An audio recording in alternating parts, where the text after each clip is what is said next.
Olá, quarto ano, tudo bem com vocês? Hoje nós vamos continuar trabalhando o gênero poema. Nós já vimos diversos poemas, já falamos sobre rima, já falamos sobre a musicalidade do poema, falamos sobre poemas visuais e vimos alguns outros exemplos de poemas visuais no nosso Meet. E hoje iremos falar sobre os temas e as formas que esses poemas podem ter. Além disso, que linguagem eles utilizam. O poema. O que é o poema? Ele é um gênero marcado pela musicalidade, pelo caráter pessoal, subjetivo e pela escrita em versos. Subjetivo é o contrário de objetivo. Objetivo quer dizer algo que é direto. Agora, quando algo é subjetivo, por exemplo, a interpretação de um quadro, a interpretação de uma obra artística, isso tudo é subjetivo. O que pode ser belo para um pode não ser para o outro. Tem a ver com o sujeito, com a sua própria interpretação. O poema também pode ser escrito de forma fixa, quando ele segue um padrão, quando ele tem uma regra, ou de forma livre, quando ele não segue nenhuma regra métrica, ou seja, tem a ver com a quantidade de versos, a quantidade de estrofes, o número de sílabas fracas e sílabas fortes, a ocorrência de rimas ou não, como essas rimas ocorrem, se é de forma regular ou de forma irregular. E sobre a temática dos poemas, são as mais amplas. Os poemas podem falar sobre qualquer coisa. Eles passam desde relações amorosas até objetos inanimados. Pode ser assuntos mais sentimentais ou assuntos bem objetivos, assuntos políticos, econômicos, tudo pode ser assunto e tema para o poema. Agora observe essas imagens que eu colocarei abaixo. Você imagina um poema sobre alguma dessas imagens? O poeta Carlos Drummond de Andrade tem um de seus poemas mais famosos que fala sobre uma pedra. Vamos ouvi-lo? No meio do caminho. No meio do caminho tinha uma pedra. Tinha uma pedra no meio do caminho. Tinha uma pedra. No meio do caminho tinha uma pedra. Nunca me esquecerei desse acontecimento na vida de minhas retinas tão fatigadas. Nunca me esquecerei que no meio do caminho tinha uma pedra. Tinha uma pedra no meio do caminho. No meio do caminho tinha uma pedra. A primeira coisa que salta aos nossos olhos nesse poema é a repetição, é a insistência do poeta pelo tinha uma pedra no meio do caminho e tinha uma pedra, tinha uma pedra. Nós podemos interpretá-lo de duas formas diferentes. Você pode interpretá-lo de maneira mais objetiva, você estava caminhando em algum lugar, tinha uma pedra que lhe chamou a atenção, ou você tropeçou nessa pedra, o eu lírico tropeçou nessa pedra, ou podemos interpretar que o caminho é a vida. E no meio do caminho, durante a travessia, durante a nossa vida, nós encontramos algumas pedras, alguns obstáculos, algumas coisas que vêm marcar a nossa vida. Não à toa, no primeiro verso da segunda estrofe, ele diz: Nunca me esquecerei desse acontecimento na vida de minhas retinas tão fatigadas.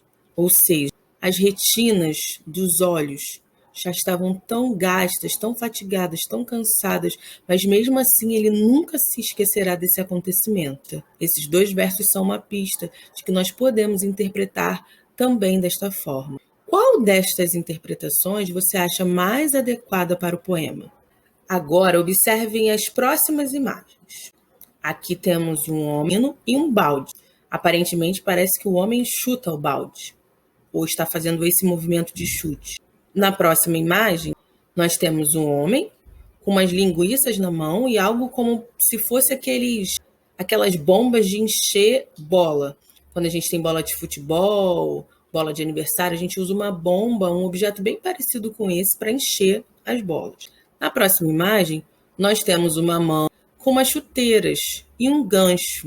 Ali está representando, provavelmente, ele vai pendurar essas chuteiras, está quase pendurando essas chuteiras.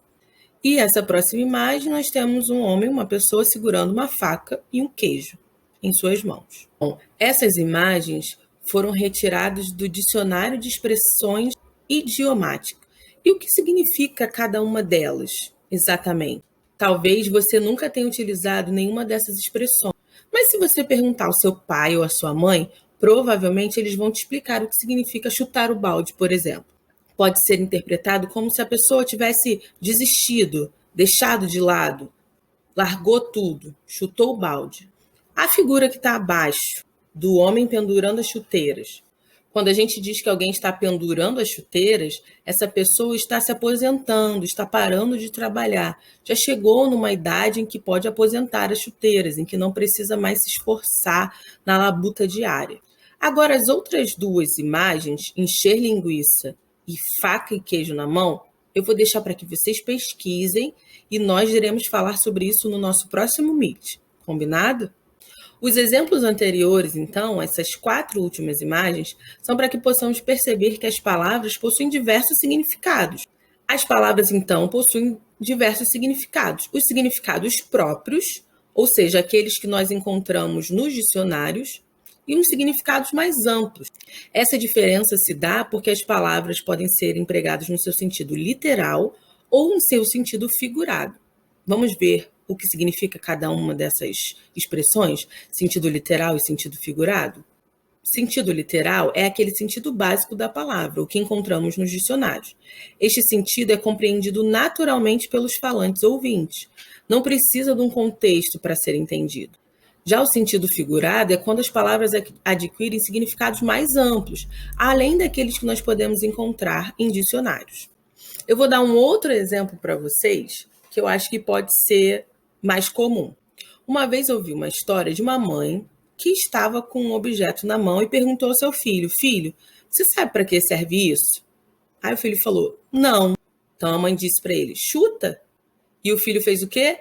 Chutou o objeto que estava na mão da mãe, literalmente.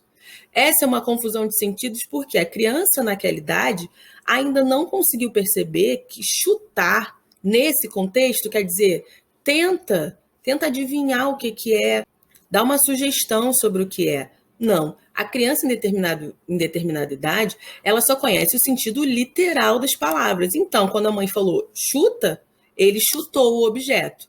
Esse é um ótimo exemplo de sentido literal e sentido figurado. Vamos observar como isso pode ser identificado nos poemas?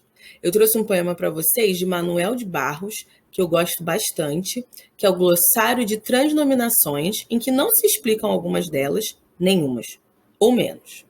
Poeta, SM e F. Indivíduo que enxerga semente germinar e engole o céu. Sol, SM.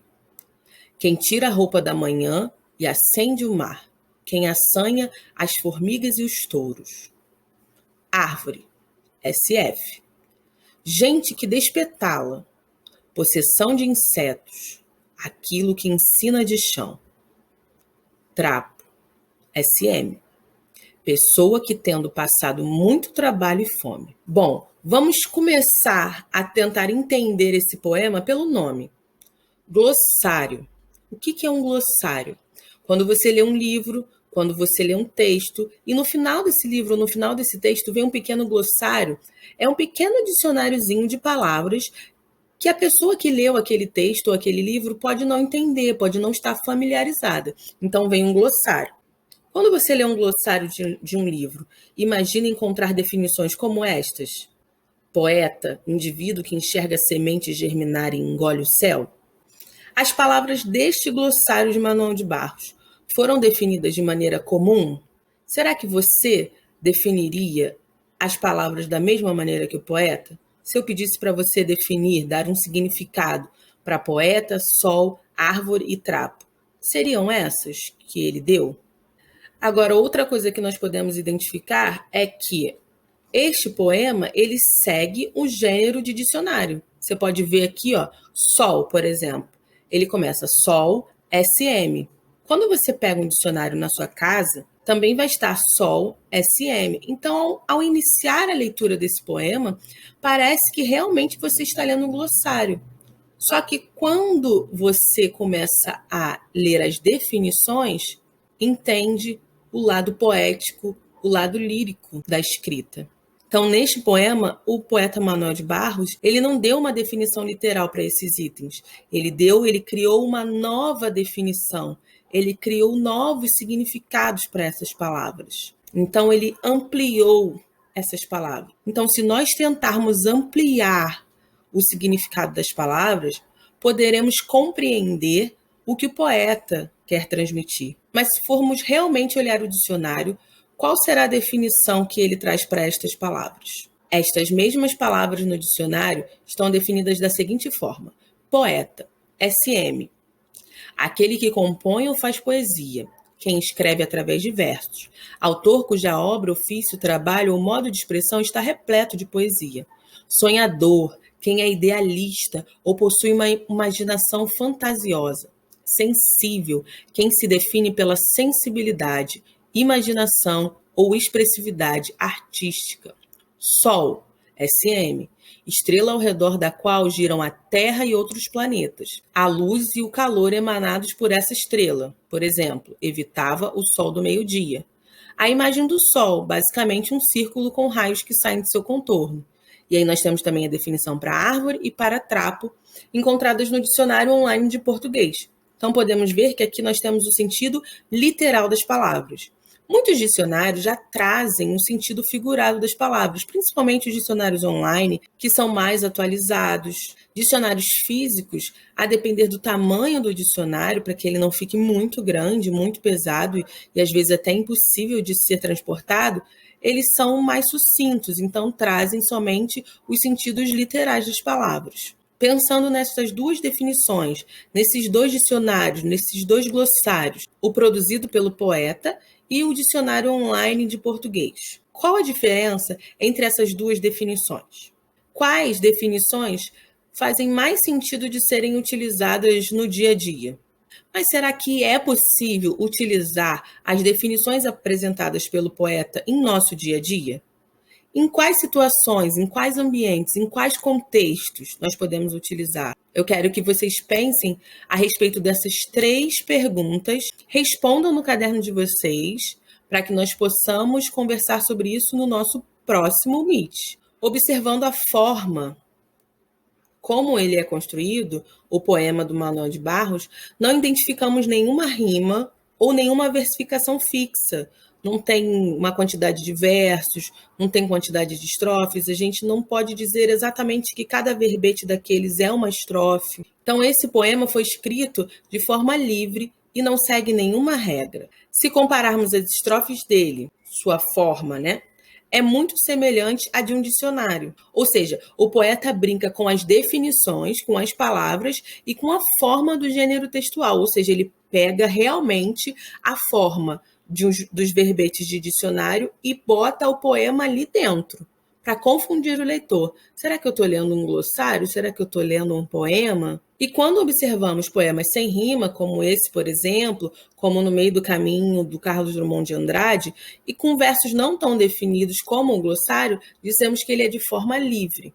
Agora vamos comparar as 2 definições de sol que encontramos aqui na nossa videoaula. A dada pelo poeta e a definição dada pelo dicionário online. Dessas 2 definições, qual delas está no seu sentido figurado? Antes de eu falar sobre isso, quero esclarecer para vocês o que significa esse SM, que até agora eu não falei. Não sei se vocês já conheceram todas as classes de palavras, mas nós temos as palavras divididas em classes: substantivo, adjetivo, advérbio, artigo, verbo. Então, quando o dicionário ele vai falar de uma palavra, ele coloca o nome da palavra, aqui no caso sol, e ao lado ele coloca a que classe de palavras ela pertence. O S significa substantivo. Como o substantivo pode ser masculino ou feminino, o dicionário indica com M ou F. Se fosse um adjetivo, teria somente ADJ. Se fosse um advérbio, teria ADV.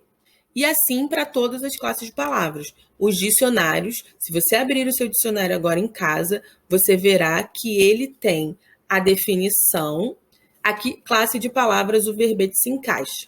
Mas voltando à nossa pergunta, qual dessas 2 definições está em sentido figurado? A primeira, a do poeta, um sentido mais amplo, um sentido mais lírico. Então, relembrando tudo que nós já vimos, podemos concluir que os poemas podem ter uma forma fixa, quando escrito em versos definidos e com rimas. Eles possuem rimas ou não, e quando não possuem rimas, são chamados de versos livres. Eles podem ser mais visuais, como os poemas que vimos na aula anterior, quando eles constroem uma imagem com suas palavras. Para os poemas visuais, a imagem construída é tão importante quanto o conteúdo que está escrito. Na verdade, eles são complementares. Imagem e conteúdo no poema visual são complementares. Eles podem utilizar uma linguagem mais literal, com o significado próprio das palavras, ou explorar o sentido figurado das expressões. Eu vou deixar como exercício vocês pensarem a respeito dessas 3 perguntas. Qual a diferença entre as definições criadas pelo poeta e as definições do dicionário? Quais definições fazem mais sentido de serem utilizadas no dia a dia e por quê? E se é possível utilizar as definições apresentadas pelo poeta em nosso dia a dia? Em quais ambientes?